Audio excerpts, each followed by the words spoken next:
Proportion का मतलब क्या होता है कि अगर A B C D proportion में है, ए बाई बी बराबर सी बाई डी है, तो हम ये कहते हैं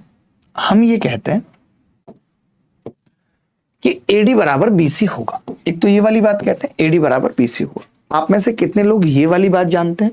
ये बड़ी सिंपल सी बात है। देखो यहां से ट्रिक बनाना सिखाऊंगा, इसलिए सब बता रहा हूं।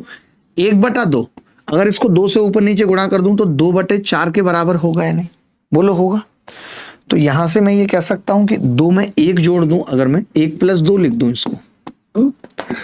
इसको 2 + 4, तो भी 1/2 आ जाएगा या नहीं? आ जाएगा। आपने कहा कि जी अगर आप घटा के लिखोगे 2 - 1 और 4 - 2, तो भी ये 1/2 आ जाएगा या नहीं? तो आपने कहा तब भी आ जाएगा। यानी दोनों तरीके से आ रहा है 1/2 या नहीं? तो मैं ये कह रहा था मित्र कि अगर a बाई बी बराबर c बाई डी है, तो हम इसको लिख सकते हैं बराबर होगा a + c बटे b + d, या फिर a बाई बी बराबर c बाई डी है तो हम इसको लिख सकते हैं a - c और b - d। ये दोनों ही ठीक है, दोनों ही सही है। CDS 2019 में सवाल आया था कि किसी ने इसकी वैल्यू पूछ ली। तो आपको पता है कि जी a बाई बी + c लिख रहे हो आप, a बाई बी + c, आप कह रहे हो जी b बाई c + a, आप कह रहे हो जी c बाई a + b। तो पहले तो आपने मेरी प्लस वाली प्रॉपर्टी लगाई कि प्लस वाली प्रॉपर्टी होती है जी इन सबको जोड़ दो, a + b + c,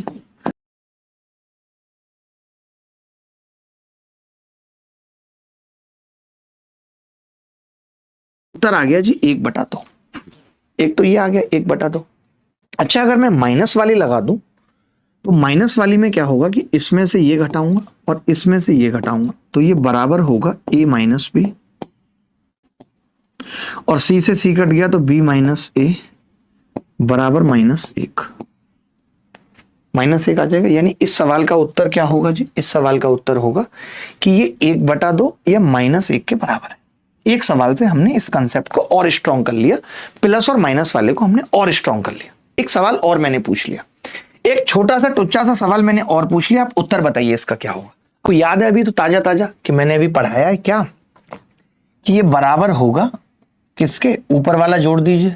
तो आपने ऊपर वाला जोड़ा तो ट्वाइस ऑफ x + y, नीचे z से z कट जाएगा x + y। अब आ गया जी 2 उत्तर। हो गई बात? अच्छे से किया करो, फिर मेरे ऊपर इल्जाम आएगा नहीं।